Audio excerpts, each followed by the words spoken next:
Alright everyone, welcome back to the channel. So in today's video we're going to be looking at the Bitcoin logarithmic growth curves. First of all, before we jump into this video, there is a few things that I need to say.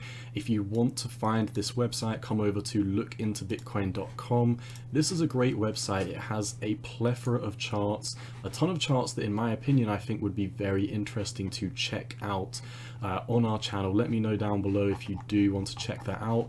The second thing to say is this website was actually, I found this out through Vision Pulse Trades, so shout out to him. As far as I can tell, he is the only other crypto YouTuber that I have found, using or talking about this website, so shout out to him. Second of all, or third of all, if we come over to Bitcoin, I have just made an extensive video on what I believe is happening in the short term for Bitcoin and how in the next 3 to 4 weeks I have a price target up here at $39,500. With all that said, let's microdose the Bitcoin logarithmic growth curve. So to start with, you might be thinking, why would you use Bitcoin logarithmic growth curves? Well, in my opinion, looking at Bitcoin in a logarithmic scale to start with makes a lot of sense because it does exponentially grow over time. So looking at this in a logarithm perfectly defines the price in my opinion. Now, what we can see on this chart is we can see in black you've got the Bitcoin price, so you can follow it here, or you can follow the average price down here. You can see we move up and we have these boom and bust cycles, boom and bust, and so far you can see this was the 2011 bull run, this was the 2013 bull run, this was the 2017 bull run, and this is the bull run we are currently in right now. Notice how we did not make it up to the upper deviation band, and we will jump into that in just a second. So one more thing before we jump in. If you look at the chart, you can see there is a plethora of lines. Now, the light gray to black lines do not matter too much. They are just Fibonacci deviations. However, these orange lines, these 3 orange lines, are very important to what we're about to talk about. So let's talk about it quickly. You can see the mid deviation, the middle orange line. This basically just means, the average deviation, the average price that Bitcoin is while it is in these logarithmic growth curves to the upside. Then you have both your high deviation at the top and you have your low deviation at the bottom. For the purpose of this video, I am going to be calling them by their mathematical scientific terms. I will be referring to the high deviation as 1 deviation overbought, and I'll be referring to the lower deviation bands as 1 deviation oversold. So let's jump right into the video. As you can see, we've got 2 charts running on the screen right now. First of all, we have this Bitcoin logarithmic growth curve, and then you can see down here the price plotted against the oscillator. So when we reach 1, we hit the high deviation. When we come down to 0, we hit the low deviation. And you can see there's really only been one time right here where we actually fell through 0, meaning we fell below the lower deviation bands. If we zoom in, you can see it was very, very momentary from the 11th of March over to the 29th of April. So took about 6 to 8 weeks or so before we did recover from this. So historically speaking, if we cross out this 1% move, we could argue that 99% of the time Bitcoin stays above the lower deviation band or the 1 deviation undersold band. Why does this matter? Why would we be interested in looking at Bitcoin logarithmic growth curves plotted against deviations overbought and oversold? Well, it's very simple. Once again, refer to this lower chart down here. When we hit 1, we are 1 deviation oversold. When we come down to 0, when we're up at 1, we're 1 deviation overbought.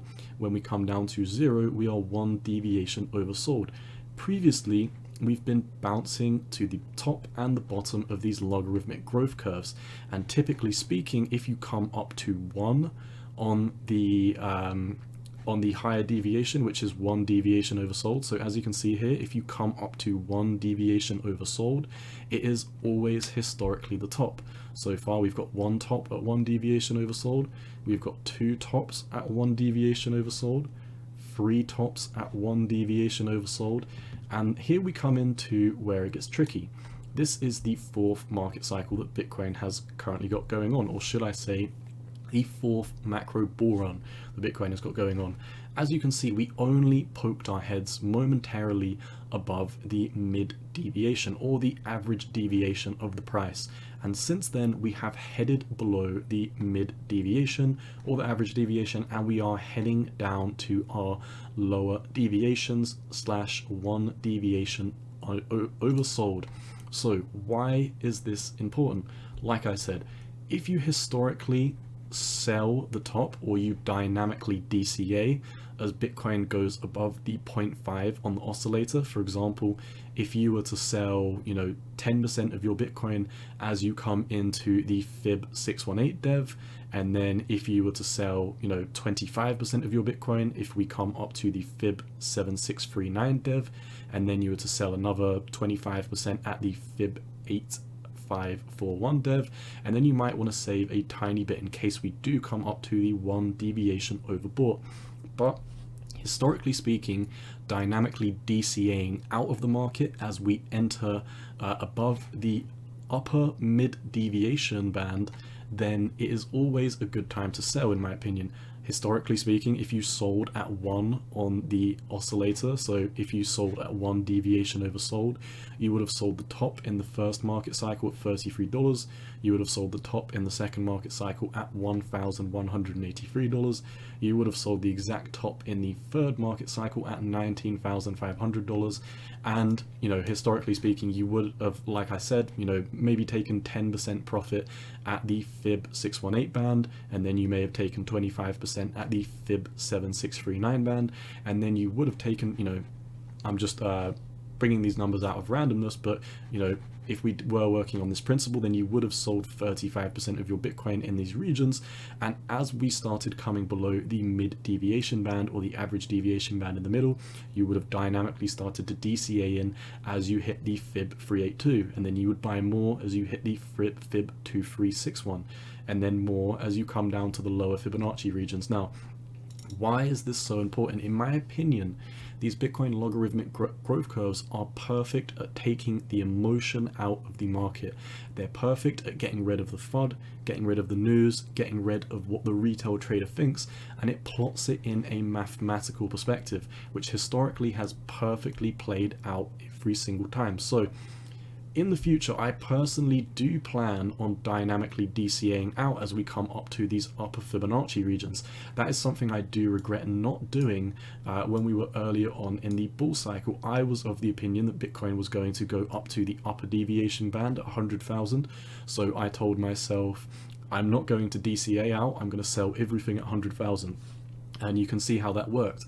I never ended up selling anything because I didn't DCA at the first Fib band, I didn't DCA at the second band, and then after that happened, we just started to landslide. So if we look at where the upper deviation band, or one deviation overbought is currently, you can see it lines up with $170,000 meaning that if Bitcoin was to go on a bull run rally and become as overextended as it did in the first, second, and third bull run, then we would be up here at $170,000 per Bitcoin. Now, do bear in mind, these Bitcoin logarithmic growth curves do factor in for diminishing returns.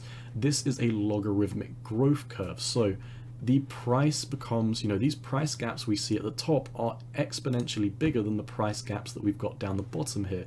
It takes a lot more to move up in this Fibonacci band, and it takes a lot more time. You can see during the inception of Bitcoin, these logarithmic growth curves moved up very, very fast, and over time, as we became higher and higher in market cap, it starts to taper down a bit and take its time with going up to the side. And you can see that if we come over to a Bitcoin chart and we plot this on the monthly, you can see here, when we're looking at it on a normal chart, you can't even see the bull runs that we had down here because the data is so flat when we're looking at it on a normal price band. But when you factor in for the logarithmic growth scale, you can see a very, very perfect trend. And looking at this on the monthly as well, this also does work as a dynamic DCA. Historically speaking, if you DCA into these monthly EMA ribbons, you normally always end up making it very, very well. We're currently literally sitting on the cusp of 38,000, which is the first short-term moving average in this EMA ribbon. Like I said, I don't want to make this video about what the price is on TradingView. I really wanted to focus on the Bitcoin logarithmic growth curve. So once again, we use these because historically speaking, when you come down into the 1 deviation oversold, it is a perfect time to dynamically DCA into the market. And like I said, the lower we go, the faster we come down to our 1 deviation oversold, then the more it would make sense to DCA into the market. The same goes on the upside. We can't always expect every single bull run to become 1 deviation overbought. That would just be a little bit too much to ask for. So deciding a dynamic DCA plan where, say for example, you might want to take 10% profit in the first band, 20% profit in the second band, 20% profit in the third band, that would be 50% profit, and then you could potentially consider taking another 20% in the fourth fib band, and then taking, you know, a whopping 30% profit at your upper Fibonacci extensions on the 1 deviation overbought region. So once again, we use these Bitcoin logarithmic growth curves to see where we are in the general market. We use these to take emotions out of things. We use these to factor in diminishing returns over time. And this is a great place if you were looking to dynamically DCA into the market. This gives you a great perspective on what's going on in the macro term. As you can see right now, we are below the average deviation, meaning that technically Bitcoin is oversold, meaning that it should begin to move up in the short term. Now, if Bitcoin does hypothetically come down to our 1 deviation oversold region, you can see that that would be strong support coming in at 31,000. And as I previously highlighted, bar a few wicks, if we come back to where we were before, because we had a wick here somewhere, yeah, bar like a few wicks that takes, you know, a couple of days to get back above, we have only ever historically had 1 move below the lower deviation band, or 1 deviation oversold, and it happened on the 11th of March, and we were out of there by the 28th of March. So these logarithmic growth curves are great. I love checking out this look into Bitcoin website if you are interested in us going through all of the Bitcoin charts. I like there was a Mayer's multiple on here, I think. There's a stock to flow model, fear and greed index, golden ratio multiplier. We have the 1-year hodl waves, the MVRV Z-score. That is definitely one I look to make a video on. We also have the active address sentiment indicator. That sounds interesting. I'm not going to lie, I've got no idea what that is. Hodl waves, that would be interesting to check out, and whale shadows. And then you can also see there is a number of plethora of active address website or active address charts. So this website seems pretty good. Once again, shout out to Vision Pulse Trades. He is the only other person I've seen talking about this. I am just saying, you know, shout out to him. I got this idea to check out, look into Bitcoin from him. So, you know, credit where credit's due. So I think we've gone through everything we need to know about the Bitcoin logarithmic growth curves. Once again, to summarize, it is a great idea to take profits when you're 1 deviation overbought. Historically, that has always been the top, and it is a great time to DCA in when we're 1 deviation oversold. But more specifically, it's good to dynamically DCA into the market and DCA down into the growth curves, because, you know, with this market cycle specifically, we may never come down to 30,000, and we may never visit the 1 deviation oversold. We might have found a bottom at the fib 1459. If not, we might come down to the fib 0902, and we might only come down to 36,000. So it is important to dynamically DCA in as the price goes down, and dynamically DCA out of the market as the price goes up. For example, if you were to dynamically DCA out of the market, then unlike me, you wouldn't have been waiting for 100,000 like the logarithmic growth curves were saying. You would have been taking, you know, your first 10% profit here, your next 20% here, and then you would have had more money to DCA in as the price went down. I hope that was useful. That is the Bitcoin logarithmic growth curves. That was great to microdose that with you. If you want me, once again, to microdose more of this look into Bitcoin website, then let me know. This would definitely be something that I'm very, very happy to cover basically everything on this page, really. I mean, I think we could make this maybe like a 2-week thing, where every day or every 2 days we could check out another one of these. That is all I've got for you today. Once again, none of this is financial advice. It is just my opinion on the market.